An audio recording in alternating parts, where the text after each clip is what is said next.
Cette loi comporte des innovations majeures et qui vise, entre autres, à recentrer l'activité de la promotion immobilière autour de la production de logements, à limiter les superficies qui sont réservées à l'activité de la promotion immobilière à 5 hectares par projet et par promoteur immobilier, et à surtout exclure les terres rurales qui sont destinées aux activités agro-silvo-pastorales.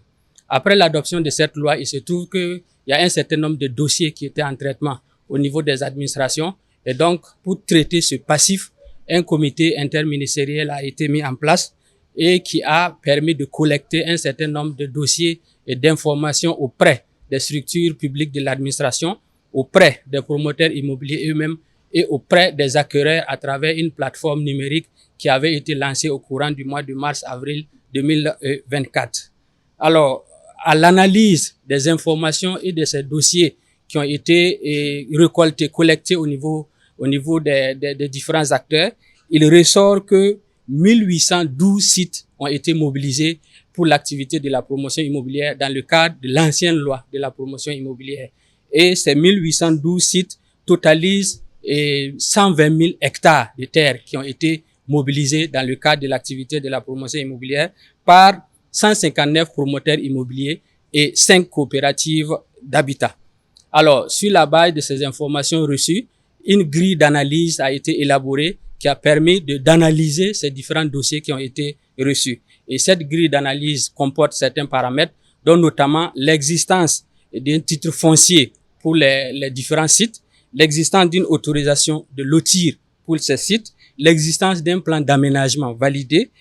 d'un arrêté portant approbation du projet immobilier, de l'aménagement de ces sites-là et également de leur raccordement au réseau d'adduction en eau potable, d'électricité, la viabilisation, le niveau de vente et de construction au niveau de ces sites-là. Donc, à l'issue de ce processus d'analyse, des recommandations ont été faites à l'endroit du Conseil des ministres. Donc, aujourd'hui, décision a été prise au cours du Conseil des ministres dans une première phase de régulariser 127 sites qui, à l'analyse de la grille qui a été arrêtée, répondent à un certain nombre de critères. Et ces 127 sites-là appartiennent à 49 promoteurs immobiliers. Donc, il a été décidé de procéder à la régularisation dans une première phase de ces 127 sites appartenant à 49 promoteurs immobiliers. Donc, la régularisation va consister à octroyer des titres de propriété aux acquéreurs, des clients de ces différents promoteurs à travers une procédure qui va être déclinée par le ministère en charge des Finances. Et il revient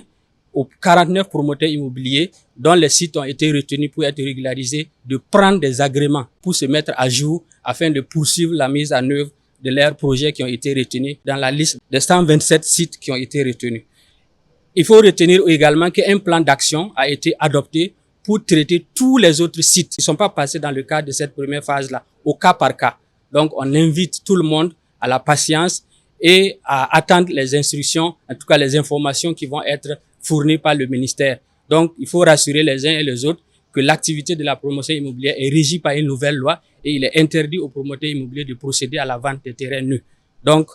il faut prendre patience et tous les cas seront en tout cas traités par l'administration. Boama TV, l'autre télé by Pro Org.